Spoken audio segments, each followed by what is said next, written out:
Willkommen bei Lagerfeuergeschichten, da ist der Raffi wieder. Ich bin diesmal im Berner Oberland und heute geht es um die Wim Hof Methode. Vielleicht habt ihr schon mal davon gehört, was das wird sein, so, das erkläre ich euch später. In jedem Fall haben wir ein lustiges Problem. Es ist so saukalt, was eigentlich passt, dass die Badwanne eingefroren ist, wo wir heute gehen baden in die Kälte.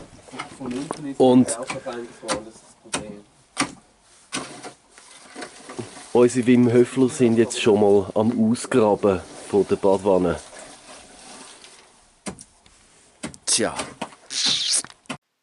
Wer der Wim Hof ist und was die Wim Hof Methode ist, das lasse ich gerade die drei netten Herren hier erklären. Das sind nämlich unsere Instruktoren für den Workshop, den wir gerade gemacht haben. Mein Name ist Matthias, das ist der Felix, der ist aus der Schweiz. Und das ist der Dominik, mein Geschäftspartner in Österreich für die Trainings.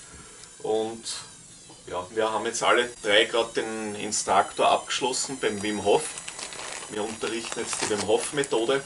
Noch nicht offiziell. Noch nicht offiziell, ja, da muss ich ja ein bisschen warten. Das ist, wir Alles illegal. alles illegal, was wir machen. Ja. Das passt gar nicht zu dir, Fred. Wie man sieht, haben wir eine recht lustige Truppe beieinander gehabt. Und jetzt wird uns mal erklärt, wer der Wim Hof ist. Weiß jeder, wer der Wim Hof ist und was er macht, was die Methode ist? Oder gibt es irgendjemanden, der passt? Na, wir sagen ein bisschen was dazu. Also der Wim Hof, vielleicht habt ihr ihn schon mal im Fernsehen gesehen, schaut ein bisschen aus wie ein Höhlenmensch momentan mit seinem Vollbart. Ist der Iceman, nennt er sich selber. Achso, ich glaube, mein Heferl. Der nennt sich selber Iceman und hält, glaube ich, 28 Weltrekorde im Umgang mit der Kälte. Er hat so verrückte Sachen gemacht, wie er mit den Everest einfach in Shorts besteigen. Ne? Badehose am Everest, ja, das ist so wie im Hof halt. Oder jetzt irgendwo 1,5 Stunden, 2 Stunden bis daher mit Eiswürfeln zugeschüttet in einer Röhre sitzen und dabei noch Interviews führen. Also auch das macht er. Und man hat lange Zeit geglaubt, ja, das ist halt so wie der Superman. Ne? Also der hat halt besondere Gene oder irgendwas stimmt mit ihm nicht, aber es ist was Einzigartiges. Und er hat sich zum Ziel gemacht, zu zeigen, dass das jeder kann. Okay, jeder. Ich, Warmduscher aus Überzeugung. Mal schauen, ob das funktioniert. Wie das genau funktioniert und wie die Methode, auf was sie aufgebaut ist, das sagt uns jetzt der Dominik. Also grundsätzlich, was ist die Wim Hof Methode? Also die Wim Hof Methode, ich habe jetzt 4 Wochen in Polen in Englisch unterrichtet. Entschuldigt mich bitte, wenn ich manchmal kurz brauche, um Wörter zu übersetzen, so wie jetzt gerade. 4 Komponenten, 3 Komponenten. Es ist erstens mal die Atemübungen, dann zweitens ist die Cold Exposure, das Aussetzen, Cold Exposure. Auseinandersetzen mit der Kälte. Ja. Und das dritte ist das Commitment oder der Focus of the Mind, also die Konzentration vom Geist. Genau die 3 Sachen, die haben wir dann gerade ausprobiert. Es hat angefangen mit Atemübungen. Wir haben uns alle auf dem Deck von der Alphütte versammelt und haben angefangen zu schnaufen. Spürt das einmal, was passiert in der Brust, was passiert im Bauch. Es wird vielleicht ein bisschen heiß plötzlich. Tief rein und gehen lassen. Das Ganze ist dann noch ein bisschen intensiver geworden. 70% vom Dreck, den wir im Körper haben, geht über die Atmung raus. Mistet's aus. Mistet's auch euer Auto aus. So, kommt, jetzt sind wir da. Das ist eine gute Gelegenheit. Probiert's es. Tief einatmen. Tiefer. Und gegen Schluss ist es sogar recht krass geworden. Und los. Ich zähle jetzt runter. Schneller. Tief. 30. Come on, guys, give it all. Pull in. 28. Und let's go. 27. Come on, guys. 26. Und nachher sind wir alle in die Eiskaltbadwanne. Ich lasse euch da einfach mal ein bisschen die Impressionen durchlaufen. Bewusst weiteratmen, reinsetzen, tief einatmen und rein. Ja, just go in. Knie rauf, schau, dass du bis zum Hals drinnen bist. Und atme bewusst weiter, schau mich an. Langsam ausatmen. Lang ausatmen, entspann dich rein. Voll entspannen, bei der Ausatmung rein entspannen.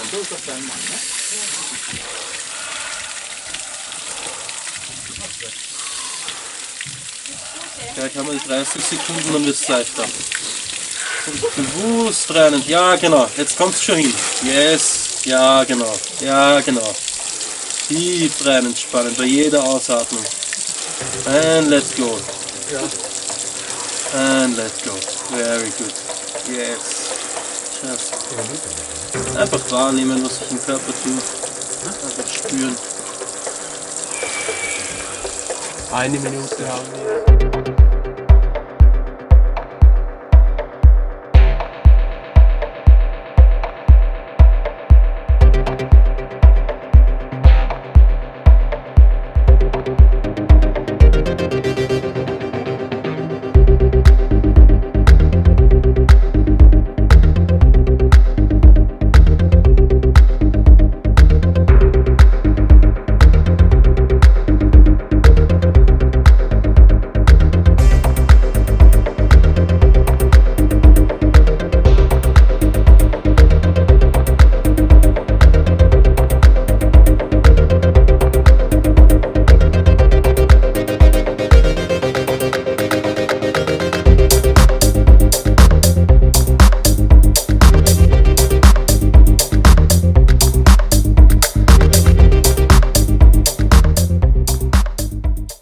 Weil wir dieses Mal ein paar Leute mehr sind als sonst bei einem Lagerfeuergespräch, habe ich mich dazu entschieden, eine besondere Art von Lagerfeuergespräch zu machen. Und zwar hat jeder eine Frage an unsere Instruktoren stellen.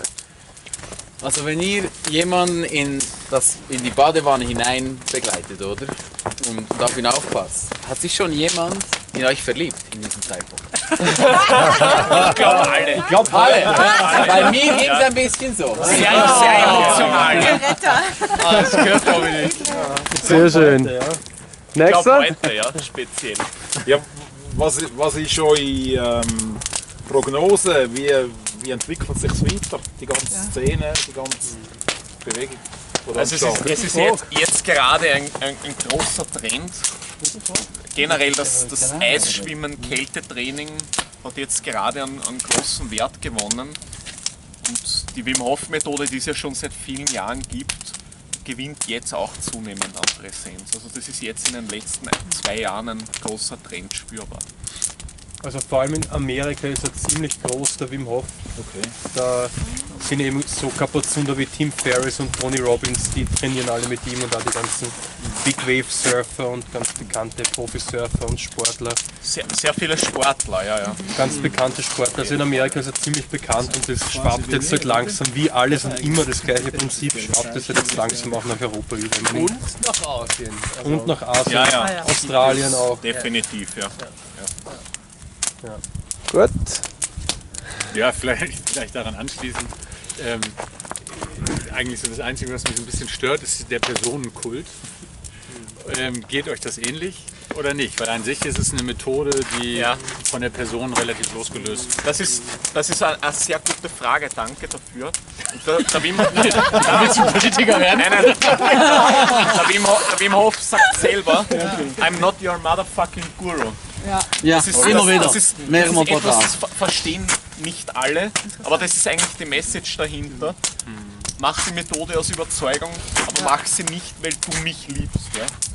Ich bin nicht dein Gott und ich bin nicht dein Messias. Und wenn man das jetzt runterbrechen will, ganz kurz, selbst wenn man die Bibel liest, das hat jetzt damit jetzt nichts zu tun, die Methode, aber selbst wenn man die liest, das sagt er selber, der Jesus, es seid ihr, die an mich glaubt, nicht ich. Ne?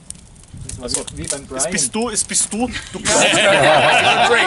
du glaubst an das System oder du glaubst an das, was du machst, aber es bin nicht ich. Aber es ist natürlich wie in vielen Fällen doch wichtig, eine Leitfigur zu haben, die dann die Leute mitreißt. Na, das ist das Extrem ist halt, dass es halt Wim Hof Method heißt. Oder? Es ist halt der Wim Hof, aber er ist halt auch eine super Figur, weil er extreme Dinge gemacht hat und 26 Weltrekorde hat und so. Und von dem her hilft das, aber ich finde es auch nicht nötig eigentlich. Wir tun das aber auch ganz bewusst bei den Trainings, so wie wir in Polen gehabt haben oder auch bei den Workshops, immer wieder mitteilen den Menschen, dass es nicht um die Person geht. Weil das teilweise dann passiert, eben wie das in Polen jetzt war, dass jeder will ein Foto haben mit Wim und jeder will ein Interview und dass wir wirklich dann, ich meine, es passiert jetzt sowieso schon, der Wim ist bei den Workshops selber nur mehr teilweise dabei, der macht vielleicht 1-2 Sessions in der ganzen Woche, den Rest machen alles wir. Ja. Und Also die Fotos eher mit dir. genau. Und wir teilen das dann auch den Menschen mit, dass es wirklich um die Methode geht und überhaupt nicht um die Person. Ja. Es ist die Methode, aber nicht Wim. Ja. Achso, ich? Was ist denn so euer persönliches Ziel dabei? Ja, das persönliche Ziel ist, die Botschaft zu verbreiten oder die Methode vielen Leuten beizubringen.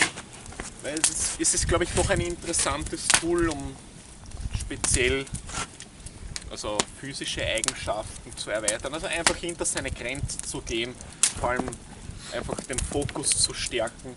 Mir persönlich hat es sehr stark geholfen. Wir sehen viele Leute, denen es sehr geholfen hat, gesundheitlich und auch geistig vor allem. Bei dem Alkoholproblem auch, oder? Das auf jeden Fall. Cheers! Cheers!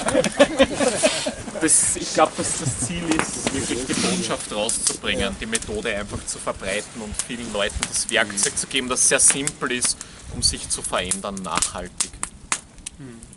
Für mich war es ähnlich. Also ich habe so gemerkt, wie extrem es mir geholfen hat.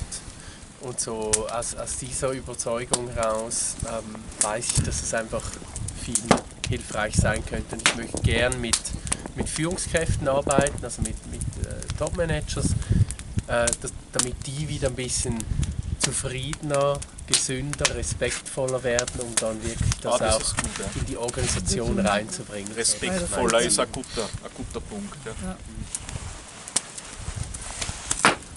Ja, dann Was war mal so eine Extremsituation, die ihr erlebt habt? Irgendwie während eines Trainings oder mit irgendwie Kunden? Ja, also Gab's das? Ja, das gibt's natürlich. Also wir gehen hier mit extremen Witterungsverhältnissen um und auch mit extremen Elementen. Ja. Das gibt's, extreme Situationen, wo halt wirklich jemand, sage ich einmal, fast einen Kälteschock kriegt. Das gibt es, wenn man den Fokus verliert oder wenn man sich falsch verhält. Weil meistens resultiert es daraus, dass man die Signale vom Körper nicht hört und sieht, aha, alle anderen machen das, jetzt muss ich das auch machen. Also es ist immer doch ein bisschen ein Zwang oder eine persönliche Challenge dahinter. Und das müssten wir einfach unterbieten. Ja. Aber es gibt hin und wieder Situationen, Die kommen, ja. Ja. Die sind so Kritisch. Es ist keine Kinderjause, es ist doch was Extremes, was wir da machen. Und wir gehen in keine Gefahrenbereiche hinein, aber wir gehen teilweise sehr weit aus der Komfortzone raus. Ja. Es ist immer, wir sind immer sehr wachsam und auch immer mindestens 2 Trainer und beobachten immer alles genau. Was neben dir das so passiert? Sehr, sehr elegant. Ich will ein Foto mit dir, wenn die Kamera hängt. Let's go! ja, der Rolf ist dran. Das heißt dann eigentlich, meine Frage ist, sollte man das nicht mit ohne Instruktor machen? Du kannst gewisse Dinge definitiv ohne Instruktor machen. Also wenn du jetzt sagst, die täglichen Atemübungen, wenn du weißt, wie das funktioniert, ich meine, das war jetzt ein kleiner Schnupperkurs, aber wenn du weißt, wie das funktioniert, überhaupt kein Problem. Wenn du jetzt sagst, du willst 4 oder 5 Stunden in Badehose auf einen Berg gehen, dann bist du gut beraten, wenn jemand dabei ist, der sich auskennt. Ne? Wenn man es lang genug macht, man spürt es selber, früher oder später, merkst, okay, ich kann damit umgehen. Aber es ist generell diese Situationen, wo man sagt, okay, ich gehe am Berg oder ich gehe jetzt ins Wasser eine halbe Stunde schwimmen, dann ist es sowieso immer gut, wenn ein Zweiter dabei ist. Ja. Genau. Atemübungen und Kaltduschen ist ganz... Das ist kein Problem, ja. Genau, das ist Home Advice. Ja. Und einfach kleine Schritte, Schritt für Schritt Step by weitermachen. step. Und immer Common Sense. Just don't be stupid. Easy does Einfach it. nicht blöd sein. Einfach wirklich easy does it. Ja. Einfach kleine Schritte machen und immer spüren und schauen, hier, wie geht's mir? Ich bin jetzt so weit gegangen oder wenn du merkst, dass du irgendwie nicht mehr atmest und völlig verkrampft, dann hörst du halt vielleicht auf zum Atmen. Ne? Einfach Common Sense, ja.